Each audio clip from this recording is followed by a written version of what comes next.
How many notebooks is too many notebooks? Well, guess what? We're gonna add one more because there is something fundamentally wrong with me. Okay, let's talk about it. So here's my normal bullet journal that I've been using lately that you might recognize, and then there's this extra notebook that you might not recognize. I need to update the unfamiliar notebook, so I'm gonna show you how I use them together in the craziness that is called I'm a nerd. I need to get my new entry going is two gray markers and a straight edge, and we're gonna go ahead and just make a blank couple of new spreads for my lab book that that I need to do this. Don't do this, guys. If you are normal, if you are well adjusted, don't go down this crazy path that I am showing you. I'm leading you. This is a cautionary tale. So this is my meal grocery lab book. So like a lab book that that a chemist would use, a professional, like in all the bad comic book movies that they would use.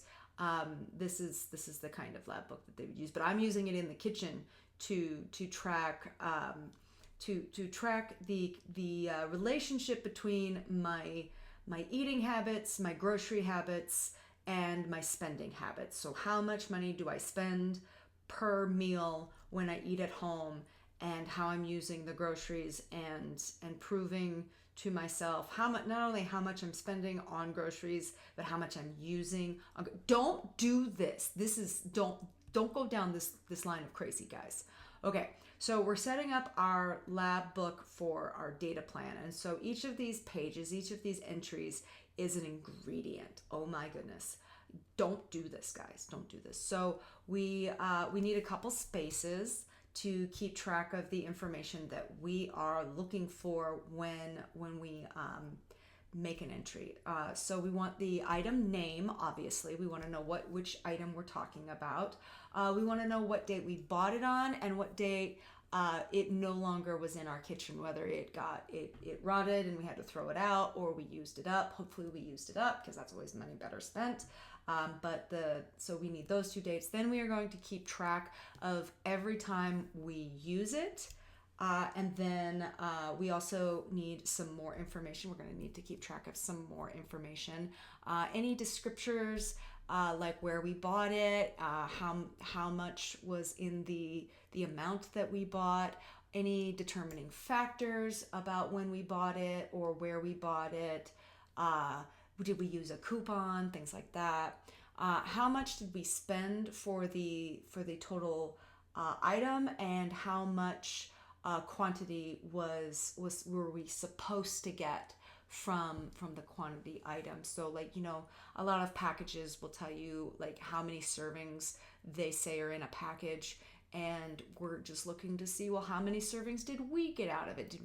Do our serving sizes match their serving sizes? So things like that. And then of course a space for any extra notes that don't fit into those calculations. Don't do this, guys. This is the markings of a crazy person. Don't follow me down this path. But the reason I'm doing this is because another creative friend of mine, we started talking about meal prep and diet ideas, and just like meal and diet and nutrition. Not like diet, not like big capital D diet, just like, like what we eat in a day diet, and nutrition values and spending habits, and trying to take the mental load off of each other for our thing. And then we started talking about this, and I said, well, what about this, and how much with this? And they're like, well, you could track that. And I was like, I'm gonna track that. And now I'm a crazy person who has an entire lab book for their kitchen, and all the crazy times I use frozen broccoli. Yeah, if you saw the last big setup that I did, you saw that I did a meal punch card, where I'm trying to save money by eating at home and using up my groceries so that I can buy shiny things that I might necessarily need to buy, but I want to go shopping and I need to justify it. So this is the counterpart to that, and I'm just keeping track of the spending habits and how much bang for the buck I'm getting out of my groceries and my meals. And honestly, I'm always happier when I cook at home. And like I said earlier, some of this is just about an exercise to help take the mental load off of trying to come up with every day the ultimate question, what's for dinner?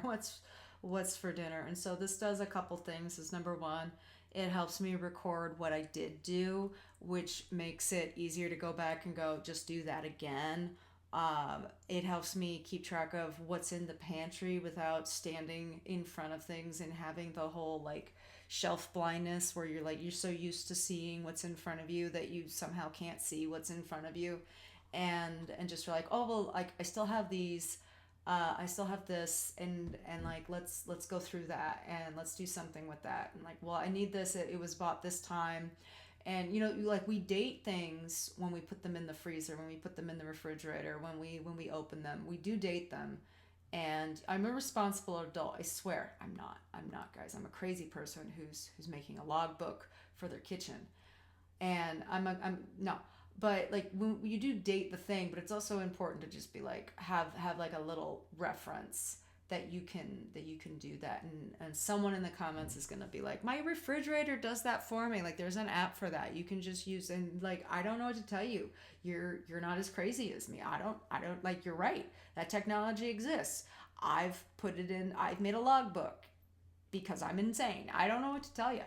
Yeah, let's go over what all these tables are for. We've got up at the top, we of course have the item that we are using, and we'll just go ahead and label, like, so we have item, and then date bought or date obtained. I assume I'm spending money because that's just the world we live in. And then date finished, again, that's like whether or not it had to be thrown away or got used up, so date finished. Then we have the table for every time we use it. We will record the day we used it, the amount that we used, roughly. We're not getting the scale out, and we're not that crazy yet. And then how many servings we reaped from that. How much did we spend on the item when we bought it? How much quantity of the item did we get? So basically, weight to price, quantity, volume to price, sort things. All of our totals, things like how many servings did we reap? How many meals did we get out of the one item? And things like that. And then a description of what we did, and then a place for notes. And so some of the ways I've already used this, you can see where I bought the kimchi.